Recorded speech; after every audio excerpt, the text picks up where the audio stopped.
Welcome to the 15th of the program, and today I'll be talking about calling, God's calling and assignment on people. You see, God places assignments or a calling on many people, but unfortunately, only few people realize it on time. And this is why many people struggle through life without realizing that they are not doing God's will or God's assignment. When God places a calling on someone's life, that calling becomes an assignment, not a suggestion. And the moment a woman or a man refuses to answer that call, life itself will begin to resist the person. In other words, they will begin to struggle through life. No matter what they do, it will be a struggle. When someone begins to notice effort with no reward, talent and skills that yields no result or no progress, doors that open very briefly and then close again, that person may actually be stepping outside of God's assignment or God's calling in their life.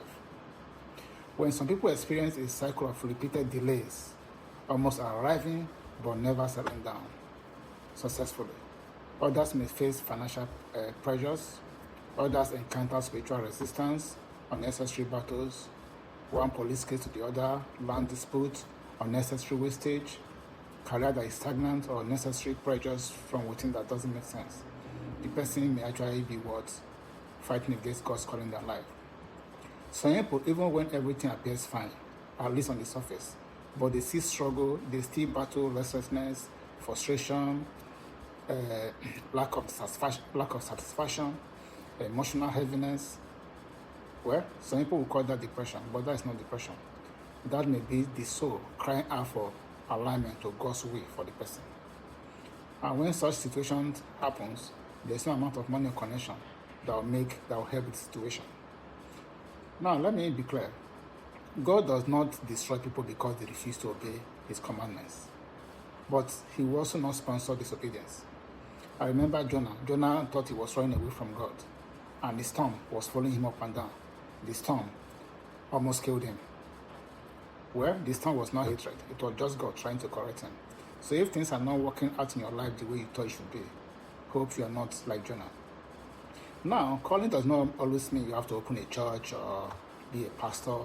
Calling can come in different areas. God's assignment for you may be to visit prisons, to help those who are sick in the hospitals, to be a financial help to those who have no one to help them, to be a peacemaker in your community.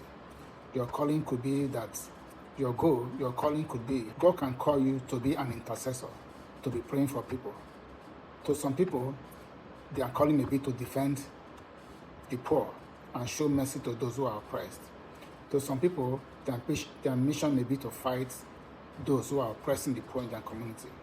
So at the end of the day, when the calling is ignored, a vacuum is created in the soul, and the spiritual atmosphere can actually be exploited by the enemy.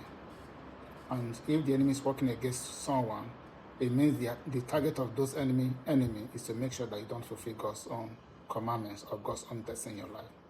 So I pray today that God will give each and every one of you the grace to be able to align with God's calling in your life and discover God's destiny for you. In Jesus' name we pray. See you tomorrow.